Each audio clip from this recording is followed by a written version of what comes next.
If you've had the chance to eat at In-N-Out Burger, it's likely you came away pretty happy. Even if you're in the camp of those who aren't In-N-Out fans, it's hard to deny their success as a business and avid loyalty among patrons. But if you're an In-N-Out regular, you may have wondered, why exactly do I keep coming back? As an In-N-Out regular myself, I wasn't able to articulate it either until I really tried breaking it down on paper. So what does make In-N-Out possibly the best fast food restaurant in the world?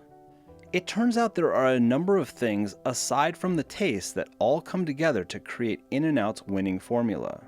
And don't worry, I'll talk about the secret menu items and some bonus trivia at the end.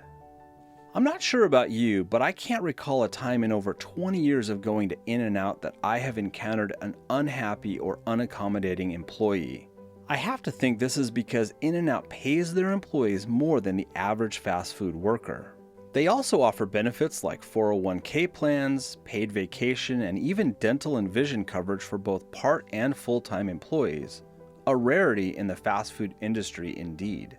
They even send their managers to a dedicated In-N-Out University in Baldwin Park, California, and their average salary for store managers can be upwards of $160,000 per year. I need to look into this gig because I certainly don't make that much. But it's clear they value their employees by the investments they make in them, and it really comes through in the experience you get. And that experience isn't just great service. If you visit multiple locations, you will notice the look and feel are very similar, if not identical. Same layout, same red and white color scheme, same condiment station, and on it goes. What this means is that you always feel like you are home even if you were on a road trip hundreds of miles away. Now, one of the big standouts to me is how many times in my hundreds of visits to the In-N-Out drive-thru that my order was perfect. In fact, I don't think I've ever driven away with an incorrect order or missing items. And we all know what that's like when you get home. It stinks. But why is that? When you place an order at the speaker, they repeat your order back. When you pull up to the first window to pay, they repeat your order back. When you pull up to the second window to get your food, they repeat your order back. Nothing magical here, just common sense, and I thank them for it. It's the number one reason I keep going back. Now let's talk price. You can get a double burger with fries and a drink for under $8 and even upgrade to a shake for less than $1. That's a pretty reasonable price for a combo of this caliber, and you know what else I really love? They never pull any shenanigans with pricing. Their combos are the same price as if you ordered the items separately. This means you can just order a la carte exactly what you want and never worry about paying too much. They aren't the cheapest, but given the freshness of ingredients and great service, I always leave feeling like I got away with something. And just like when they started back in 1948, In-N-Out is still a privately held, family-owned restaurant and prides themselves on ingredients that are never frozen and are delivered fresh from their own distribution centers, which they control. There are no freezers or microwaves in sight. It's so important that their restaurants are within driving distance of their distribution centers that you will only find In-N-Out locations in California, Oregon, Arizona, Nevada, Utah, and Texas. And much of that expansion happened very slowly. In-N-Out is opening another distribution center in Colorado, but that won't happen for another couple years, so those east of the Rockies could be in for a long wait. But they have also been known to randomly open pop-up restaurants in Canada, the UK, Australia, and more. So who knows, maybe they'll show up one day to Iowa City, Hamburg, or Manila. Let me know if they come to your town. Which brings us to the ingredients, which are not just fresh, but very limited in number, and this is the short list I could come up with. Beef patties, white buns, cheese, onions, tomatoes, lettuce, pickles, whole potatoes which they slice on demand, ketchup, mustard, and spread, which is kind of like Thousand Island, and hot peppers. So let's call that a baker's dozen. Now compare that to a place like McDonald's. I started counting all the products and ingredients and I lost count after 50, and I'm sure there are more. And when it comes to drinks, they have the normal soda fountain, tea, and coffee, but when it comes to shakes, they only have one base flavor of shake, which is vanilla, and then add chocolate or strawberry syrup from pressurized tanks to make the other two flavors. So it all comes down to a theme of focus and simplicity and keeping perishables to a minimum. By maintaining a very limited ingredient list, they ensure fresh stock, and in my experience, it's also a lot harder to botch an order. So to me, what makes In-N-Out the best restaurant in the world is great customer service, order accuracy, a consistent experience, fresh ingredients, and reasonable prices. And I also happen to love how the food tastes.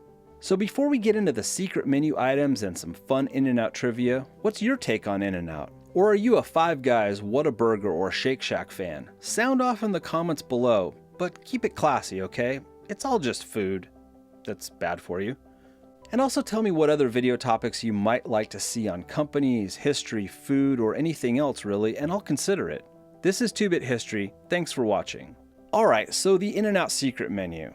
On their website, In-N-Out only lists 6 things on their not-so-secret menu, but there is more they're willing to do for you, dear customer. So let's go through some of the ways you can make new creations from their Spartan ingredient list. So on the burger front, you've got animal style, which includes chopped grilled onions and a mustard fried patty, my personal fave. Protein style is a burger without the bun wrapped in lettuce for those carbophobes. The Flying Dutchman is meat patties and cheese wrapped in paper. The Scooby Snack is a single grilled patty, and by the way, mustard fried means the patty is spread with mustard then grilled, and it's excellent. Now the familiar Double Double is 2 patties and 2 cheese slices, but you can also get a 3x3 or 4x4.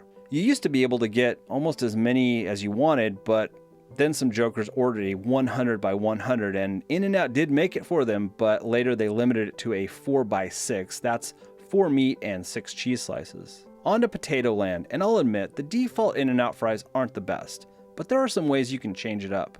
You've got animal style, which is melted cheese, grilled chopped onions, and spread. You can do plain cheese fries. You can do French fries well done, which many swear by. Or you can do French fry light, which is less done and is my personal favorite. Even the onions have their own world. So when it comes to onions, you have raw sliced, the default, raw chopped, grilled whole, or you can ask for a combo. Vegetarians are not left out. You've got a grilled cheese, which is cheese between 2 toasted buns and any other veggies or condiments you like. The Cheesy Wiki, that's 3 slices of cheese with 4 slices of tomato on a double toasted bun. And then the Veggie Burger or Wish Burger, which is lettuce, tomatoes, onions, spread with pickles on request. And the miscellaneous category. There are yellow chilies available whole, chopped, or on the side. Medium rare or well done patties are also available. You can get your buns extra toasted, lightly toasted, or not toasted at all. If you don't like melted cheese, you can order it as cold cheese. You can get no salt or extra salt, and any sandwich can be cut in half, handy for those sharing, but what maniac would share? When it comes to drinks, you've got the Neapolitan shake, which is a combo of vanilla, chocolate, and strawberry. The black and white is also known as a chocolate vanilla swirl. I imagine you could probably do chocolate strawberry if you wanted. You can also order a large or extra large shake and have it split into multiple cups. You can get a root beer float, which is half vanilla shake and half root beer, but you can also ask for different ratios besides 50-50. And hot cocoa with marshmallows is now available year-round, but unfortunately it's the watery kind that you had as a kid. And you can pretty much combo up any of the things we just mentioned. They are very accommodating, except for these DIY items. They just won't do these, and I'll warn you, some of them are kind of lame, but we got to talk about them. The Monkey Burger. Look, this is just fries on a burger, so DIY, baby. You got the Roadkill Fries, which is just a chopped up burger patty on top of animal style fries. Then there's the In-N-Out Big Mac. You get 2 double doubles with meat, cheese, onions, lettuce, pickles, and spread. Put aside one of the buns and patties, and you can figure out the rest to make it sort of look like a Big Mac. Or don't.